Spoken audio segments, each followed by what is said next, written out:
You're listening to Counsel That Cares, a podcast series brought to you by Holland & Knight's Healthcare and Life Sciences team. With more than 400 attorneys practicing across the healthcare industry, members of our Healthcare and Life Sciences team are on the leading edge of industry developments. This series serves as your personal checkup on the multifaceted playing field of healthcare law and business trends.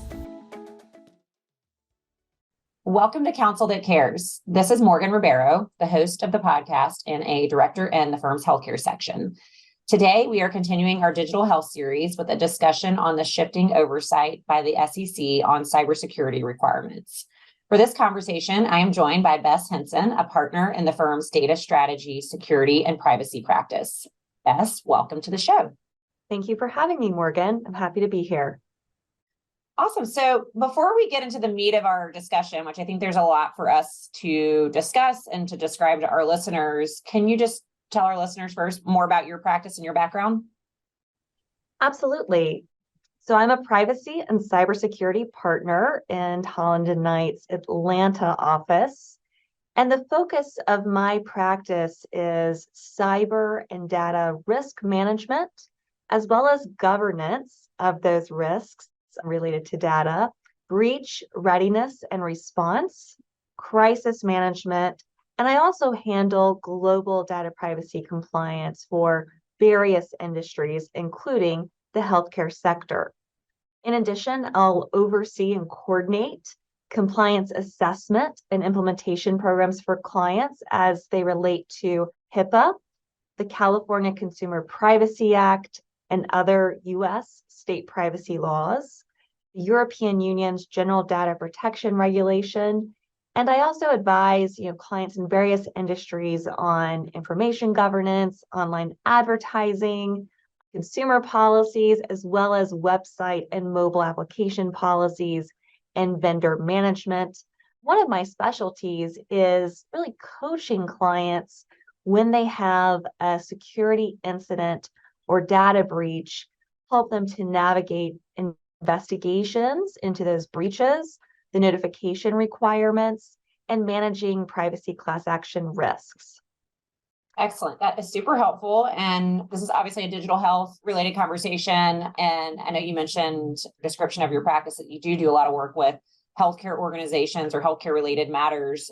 What are you seeing as it relates to cybersecurity with healthcare organizations, particularly providers and payers? Sure. So first of all, I see increased risk and, frankly, significant vulnerabilities as it relates to cyber attacks. Cybersecurity isn't just an IT issue. It is a patient safety issue. It's an enterprise risk issue and a strategic priority. The changes in the healthcare sector, particularly as it relates to digital health, has integrated the nearly universal adoption of electronic records. And as a result, that adoption makes healthcare a ripe target for cyber criminals. The targeted data of cyber criminals includes patients' protected health information or PHI, financial information like credit card and bank account numbers, social security numbers, and also intellectual property related to medical research and innovation. As our listeners may have heard in the news, many healthcare systems have been targeted in ransomware attacks, or their third-party service providers and digital health vendors have been caught up in ransomware attacks that immediately go to the operations of the healthcare system or digital health provider, because when a ransomware attack occurs, typically the cyber criminals encrypt all of the data on the systems that are being used and then hold that data hostage, as well as hold your access to all of your hardware and software hostage until you pay a very large sum. And by large sum, I mean in the tens of millions of dollars. So that is a huge risk. And because we are so dependent upon various providers, many of our clients have recently expanded their business into digital health, including telemedicine. They're partnering with new companies and organizations, including hospitals and medical clinics. Everyone is interconnected. And so cyber criminals access our IT networks and systems, and that connectivity can be caught up in an attack such that many different parties are impacted. The second concern that I see an impact on healthcare organizations relates to just further adoption of tech-enabled services, in part because the adoption of those services exposes the healthcare industry to privacy claims that extend beyond our sort of traditional understanding of HIPAA. The plaintiffs' attorneys bar have become more and more active and have developed quite novel claims in lawsuits. For instance, data privacy lawsuits have just recently exploded in the digital health and healthcare sectors due to the use of web trackers on healthcare related or digital health websites and mobile apps. Most specifically, those lawsuits have focused on the use of the Meta Pixel on a website or in an app or other platform that's being used. There have been lawsuits filed against medical centers where they allege that the Meta Pixel is picking up PHI about patients on these sites and in these platforms, and then sharing that PHI with Facebook without patient permission. And that's a HIPAA violation. We're also seeing just a lot of activity by regulators. So we're going to focus on the SEC today, but I want to give you one other example. The Federal Trade Commission recently entered into a settlement with a fertility application known as Pre-Mom, and that settlement relates to sharing of personal information that occurred when SDKs were installed in the app. And those SDKs shared user data with Google, AppFlyer, some other providers. And as a result, the FTC alleged that the parent company of Pre-Mom breached the health breach notification rule and the FTC Act, resulting in a quite burdensome consent decree, as well as a $100,000 civil penalty. I think to your point too, just going back to I think kind of earlier on in your comments around these healthcare organizations, these are crippling events, not only you're talking about a provider, particularly if you're a sole community provider or one of the few providers in your community. If an event like this happens, one, not being able to provide the care. If your systems are shut down or locked down, which can often happen in these ransomware attacks, but then also the financial impact. To be able to pay that amount of money, it's a big deal. And so I think, obviously a lot of what I think the counseling that you do is sort of that front end of how do you even avoid these situations from happening in the first place. And it's a lot. I think it's a constant evolution and learning curve. And it feels like just right when you feel like you've kind of trained up your team, there's another sort of element to these cybersecurity issues. So as you mentioned today, we're really looking at the SEC's oversight on cybersecurity. And Gary Gensler, who is the chair of the SEC, has given numerous speeches in recent years calling for greater oversight of publicly traded companies, in particular in their cybersecurity efforts. And then in March of last year, in 2022, the SEC issued proposed rule amendments that would mandate certain cybersecurity disclosures for public companies. So the finalized rule amendments, we were expecting that in April of this year, 2023. We're still waiting on that. That could happen, any day now. But can you tell us more about the proposed rule? Absolutely. So the SEC has proposed just a broad suite of new cybersecurity rules for public companies, as well as other specialized covered entities under the SEC's, their purview and oversight powers. So if adopted, these new requirements would impose significant new costs and enforcement risks for public companies. The SEC wants businesses to have a mature framework for cyber risk.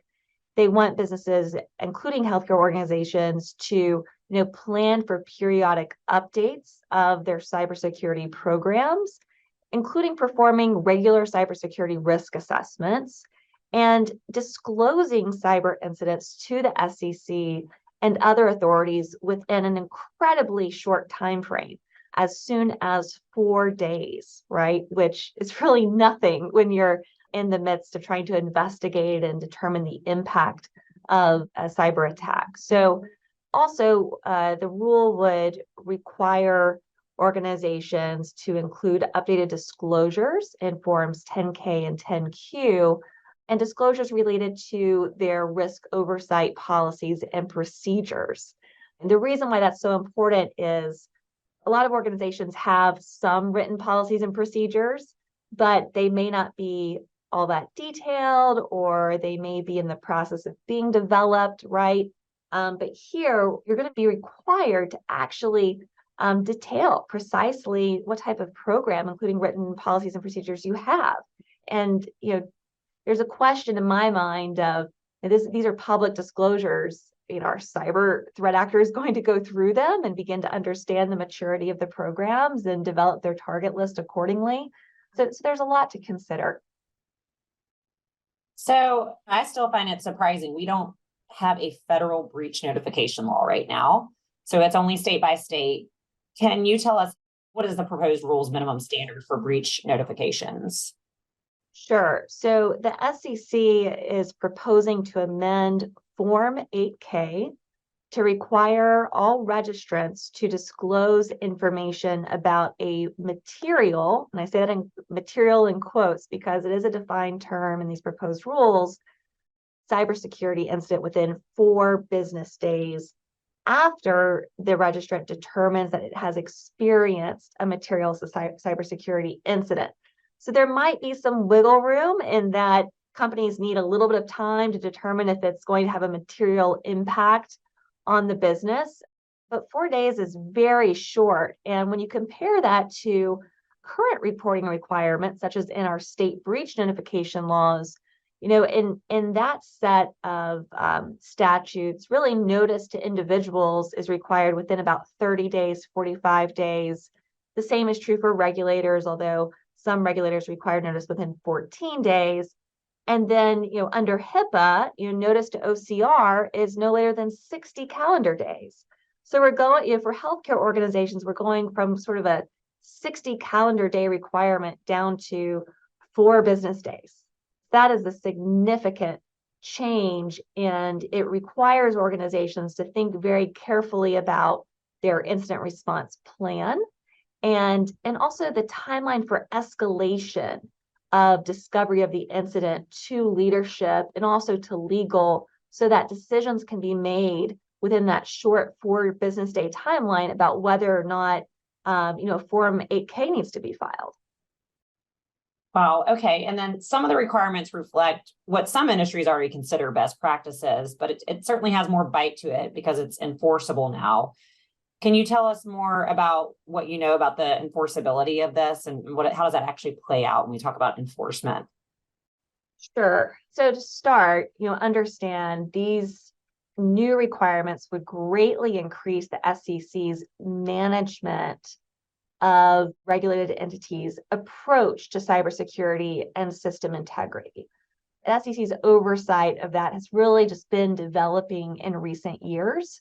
And current SEC regulation is really targeted at certain risks, such as protecting customer information under Regulation SP or preventing identity theft under Regulation SID. And it's focused on select market participants of significant market importance, such as entities covered by Regulation SCI. So these proposed rules really bring under the umbrella, right, of the SEC's focus everyone, a much larger portion of public companies, in that the SEC is now dictating the precise elements required for a comprehensive cybersecurity program. And for the first time, SEC mandated incident response reporting requirements. So just to give you some context here, it was only in 2022 that the SEC really took steps to begin to protect investors from significant cyber incidents at public companies. To start, in May of 2022, the SEC nearly doubled the size of its enforcement division's cyber and crypto assets unit. We've not really seen the full impact of that newly, sort of strengthened unit, but we're starting to see signs of their activity. For instance, over the past year, the unit has brought enforcement actions against several SEC-regulated entities for failing to maintain adequate cybersecurity controls and failing to disclose cyber-related risks as well as cyber incidents.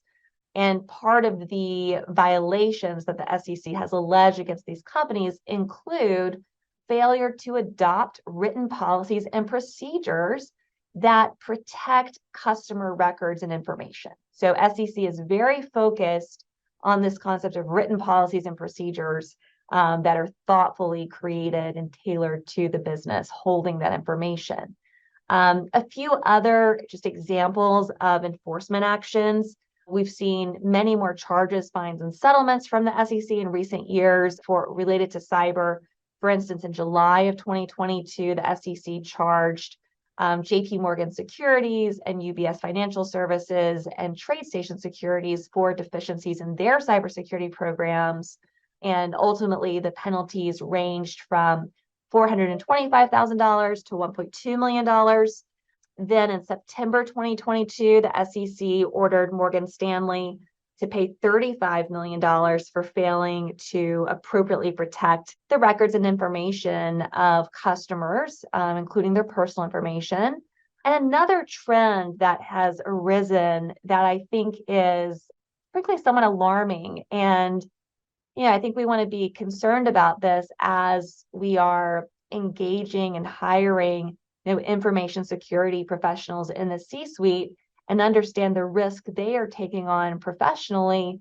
For instance, SolarWinds, who had a massive data breach several years ago, but they recently disclosed that the SEC notified top executives of legal action related to that data breach. And one of the executives to receive that notice was the Chief Information Security Officer. And this might have been, I believe it's the first time a CISO has ever received one of these. It's just not customary that a CISO would be held accountable for decisions that were made, right, at a public company. So that's an indication that the SEC is really focused on who you have in leadership over your information security program. Who does the buck stop with when we think about information security? And this, SolarWinds sort of notice follows behind a criminal sentencing of Uber's former chief security officer related to his involvement in a cover-up of a 2016 cyber attack at the company. And that conviction was unprecedented and also caused alarm in the cybersecurity world. So I think those actions really underscore just how seriously the SEC is taking this. Kind of piggybacking on that, company boards are also bracing for new SEC cybersecurity regulations. The rule would also require an annual report on corporate boards' cybersecurity expertise. So who's sitting on the board that has this area of expertise? Can you talk more about the role of boards in cybersecurity and how they should go about identifying those with this area of expertise? So the proposed rule is dictating that public company boards have a board member with cybersecurity expertise. And the reason this is so interesting to me is for over a decade now, we have had a shortage of cybersecurity professionals in the United States and throughout the world. Now, that's due in part to the fact that this is a relatively new field, and schools and universities only in recent years have begun to develop programs and certificates and degrees in cybersecurity and information security and related fields. But I think that public boards are really going to struggle to identify those experienced professionals, and it's going to be incumbent upon them to find those individuals and then develop sort of the appropriate committees to exercise oversight. Now, that's not to discredit the work boards have been doing to really learn and become educated about cyber risks and their work in liaising with existing security officers within their organizations. But I think boards historically have really struggled to understand the threat landscape. It's a fast moving and evolving area, and it involves a lot of very new and recent technology that is a lot to keep up with. And I think boards sometimes will look for scapegoats right after a major incident, as opposed to saying, okay, this was really a part of our oversight responsibility at the organization. But, we do see some signs that boards are starting to incorporate, at least one cyber expert. So that's good.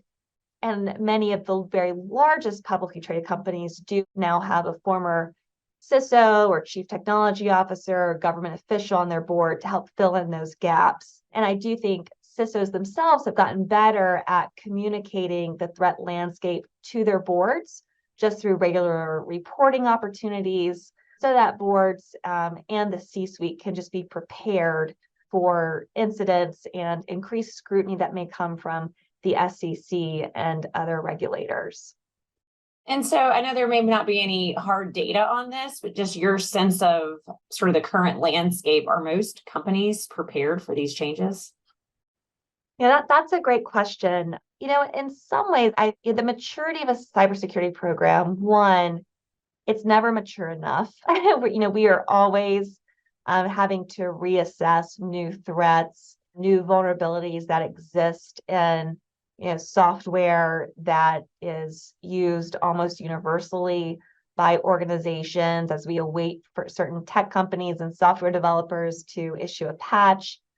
Threat actors are working to exploit those vulnerabilities and issues before they can be fixed. And so I think that cybersecurity programs are certainly top of mind for general counsel and legal departments, and are also becoming more top of mind for other members of the C-suite, particularly when they have the luxury of resources to support such a program.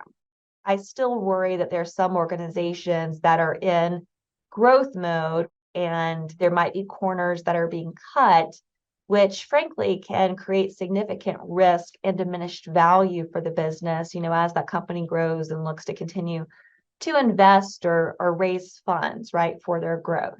But I do want to comment, on the healthcare industry. I do think that the healthcare sector may be at an advantage because for so long they have been required to address HIPAA security standards and have built out programs that speak to and comply with a HIPAA compliant security program. But it's important for healthcare organizations to understand that the HIPAA security program alone is not enough, given what the SEC is dictating. The SEC is wanting you to develop and have in place a mature security program that applies not only to HIPAA-covered information, but all of the other personal information that the business is collecting, as well as your entire IT network, software platforms, and just digital systems that are supporting your business operations. So I guess just more generally, you've talked about the healthcare entities and kind of their position, and this is all under the assumption that this rule goes into effect. It seems like things are heading in that direction, or at least we'll have an answer to that soon. But what steps can companies take now to prepare, assuming that this all does go into effect? Sure. So I think it's very important for companies to take a step back and really think critically about what regulations apply to them and the varying reporting standards and responsibilities they have. So I was just talking about sort of the HIPAA security and privacy compliance program versus your overall security compliance program. Now, the HIPAA standard, for instance, reporting out on a data breach, you're going to be concerned about that 60-day deadline, but the SEC standard is going to be 4 days. So you need your policies to speak to both requirements. And they're revamping or the modification of existing policies so that everyone knows what to do when there is an incident to report. That's going to take a lot of work. And we're already into 2023. These rules are likely to go into effect soon. I'm not sure all businesses have budgeted for these changes. So now's the time to really think carefully about what budget is needed going into the next year, so that to the extent you are not in compliance, you are ready to really kick off that process in January if you can't do so sooner.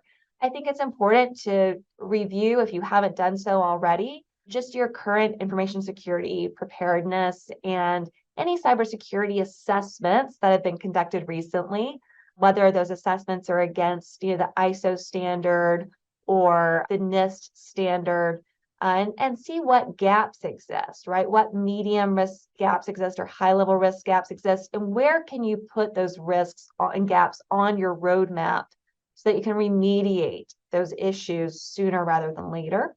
Businesses have information technology policies, disaster recovery plans, business continuity plans. How confident are you sort of in the level of detail on those plans? And how confident are you that your teams can execute on those plans? I mean, if you are not operational tomorrow because all of your devices and systems are locked up due to a ransomware attack, how long is it going to take you for your teams to restore all of those systems, recover your data backups, and be back to business? Because every day that your systems are locked up, you're not doing business, you're losing money. I think it's really important to ensure that internal teams that have responsibility for these public disclosures for incident response know how to communicate effectively, right? You've designated a point person within different stakeholders in the company who will communicate among teams, because the SEC is likely to take action if a company fails to report a breach in a timely manner. It's just a very bright line in these proposed rules. Testing of policies and procedures is key. If your C-suite has not gone through tabletop exercise, which is when we pretend there's been a cyber attack and your executives are forced to make decisions very quickly, think about holding one of those with your outside counsel or another consultant being involved.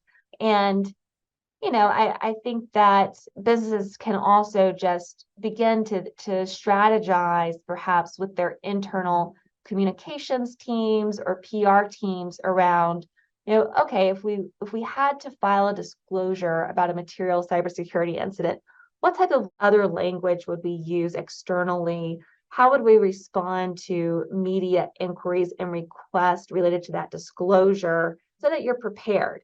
Again, with that 4-day time window, no one is going to have a lot of time to sit around sort of drafting, PR comms responses. So it's important to just go ahead and have some template language ready. All of those are very good tips. And I know, so just kind of wrapping things up in terms of the proposed rule, the comment period has ended and we expect it to be finalized this summer. And so at this point, we're just kind of in a wait and see mode. But companies should prepare and, take a lot of the advice that you just provided. Anything else in terms of timing and next steps that you can provide? Yes. So the proposed rule would require companies to provide updates on previously reported cybersecurity incidents. So if you're not sure what cybersecurity incidents you've had in the past, or you don't have a method to record those incidents and the details, go ahead and institute that process, because that is going to be a piece of these new reporting requirements. I also think figure out who you're going to consult with in terms of legal counsel, either internally or externally, when preparing those disclosures, so that they are ready to help you on a short timetable. I think that's significant. I also think that organizations should consider the fact that the SEC's recent moves really reflect an understanding at the SEC that massive data breaches can affect a company's stock price or value. So you may want to think back to the Colonial Pipeline attack, right? When we were all lining up for gas and it wasn't available. I mean, those are systemic attacks that just don't impact those companies. The same is true in a healthcare organization. Think about a hospital. If a hospital serves a particular community and has the only ER within 60 miles, 120 miles, and they then are subject to a ransomware attack and cannot operate, or access medical records, they're having to turn patients away. And so these events have impacts that stretch beyond this idea of just reporting a breach or issuing a notice to affected persons because data was impacted. These events impact the ability for basic services to be provided, which can really have a devastating effect on a business's value and frankly, just on human life. Absolutely. Yeah. Well, thank you for that. And any wrap-up comments before we close out? No, it's been a pleasure to speak with you, Morgan. And I hope that our listeners have gained some insights. And I hope they know that we at Holland and Knight are here for them. If they ever have any questions, we'd be happy to assist. Yeah, I mean, it truly is as we talked about earlier, an evolving landscape. I know it's a lot to keep up with. And I think, having resources like you to be able to just kind of break it down and really define it in a step-by-step way of how to prepare. And then if an incident does happen, how to respond to those, and keep up with both the federal level policy and oversight, as well as the state-by-state applicable laws. So appreciate your time today and look forward to further conversations. Sounds good. Thank you, Morgan. Thank you for listening to Counsel That Cares. For more information on Holland & Knight's Healthcare and Life Sciences team, please visit hklaw.com/healthcare.